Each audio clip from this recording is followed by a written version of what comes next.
So let me get this straight. Tulsi Gabbard, the director of national intelligence, actually went to the White House to a press briefing and actually accused ex-President Barack Obama of treason and of heading a coup to topple Donald Trump in 2017. There is irrefutable evidence that detail how President Obama and his national security team directed the creation of an intelligence community assessment that they knew was false. They knew it would promote this contrived narrative that Russia interfered in the 2016 election to help President Trump win, and launching what would be a years-long coup against him and his administration. I'm sorry. This one is seriously crazy. Further, she claims that Russia didn't interfere at all in the 2016 election, which I think it's well established they did. And further, she would have you believe that the whole intelligence community and even Pulitzer-winning journalists all conspired together to concoct a pretext for the coup. And what is the response of everybody else? The response is, this is just Epstein deflection. And it's also disturbing because this might be a pretext against Obama and a number of other Democrats, where this playbook that the Republicans have adopted is you pick an enemy, you then twist something bureaucratic to make it sound like it's criminal. You then publicize it heavily or let it leak. You then shut off for a period of time, let people discuss it, let Fox News run with it, whatever. And then you control that cycle. And these are often the tactics used to maintain dominance and maintain control of media cycles. Well, in this case, with the Epstein controversy still raging, it's interesting to watch just how desperate and just how far the Trump administration will go to try and find any shiny object possible to distract and deflect from Epstein. And we've already seen Adam Schiff demonized.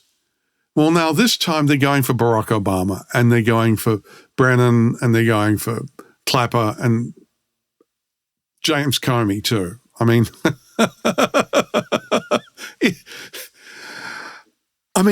if this was a comedy show, it would be funny.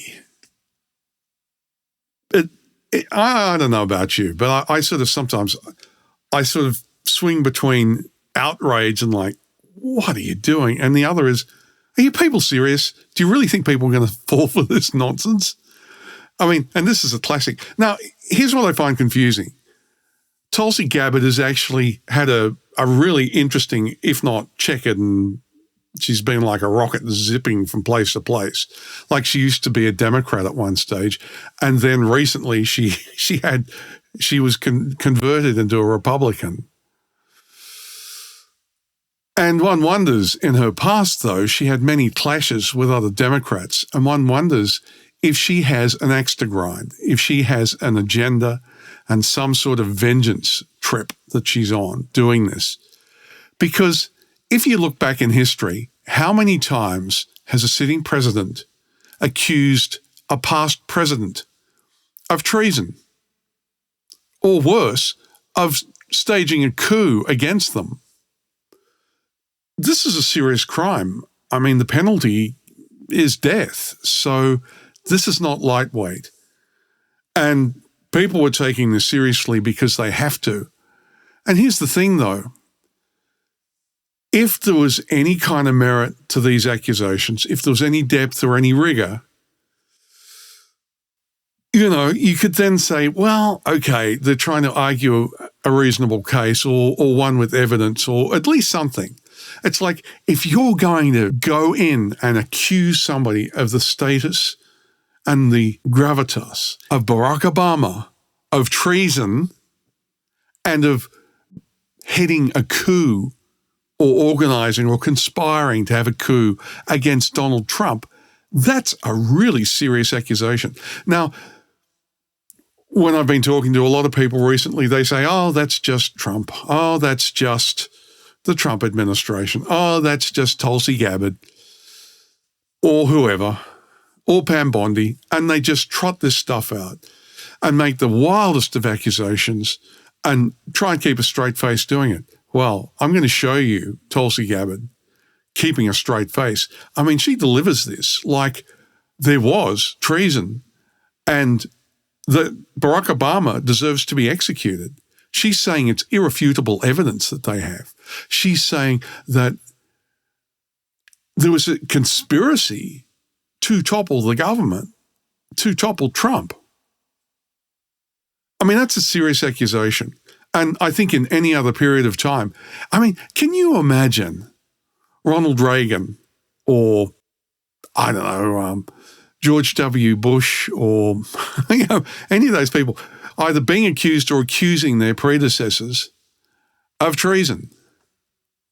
I mean, can you imagine Barack Obama accusing George W. Bush of treason, actually saying it, and accusing George W. Bush of staging a coup against Barack Obama? Does that make sense? I mean, if that happened, people would have gone, are you nuts? Are you crazy? Are you serious? They would have probably laughed at it.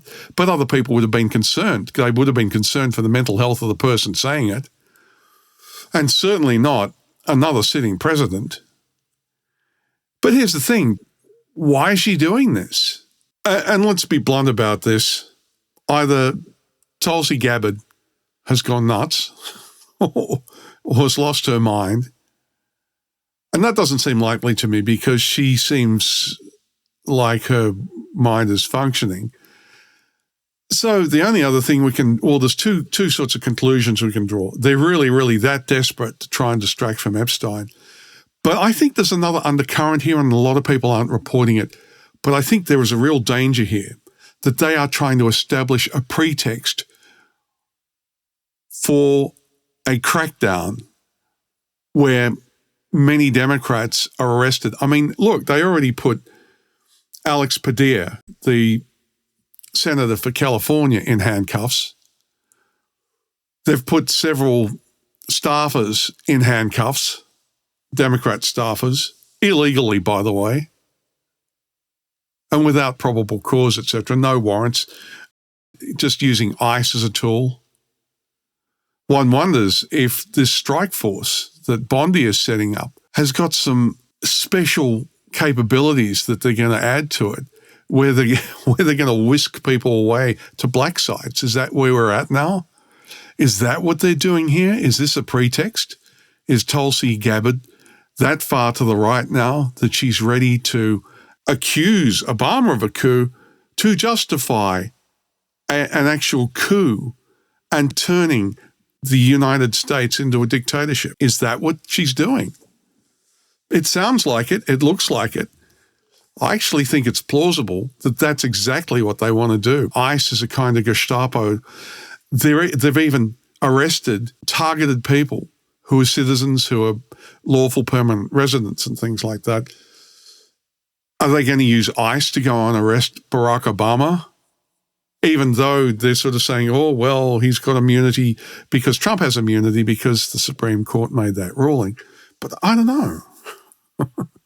Okay, then. That's the end of part one. Part two, we're going to go on a road trip to tear Tulsi Gabbard's crazy arguments to pieces and just show how threadbare their logic is. I hope that's food for thought. Hey, and if people want to comment, fantastic. Please feel free to chime in. Let's hear your opinion. Part two will go deeper, and we'll also bring in some of the viewpoints of some of the other commentators out there, because some people are raising some really good points, and I'd like to bring that all together. Well, okay then. Good to see you. I look forward to seeing you in the next video, and have a great day or great night, whichever it is for you. We'll look forward to seeing you in the next one. Bye for now.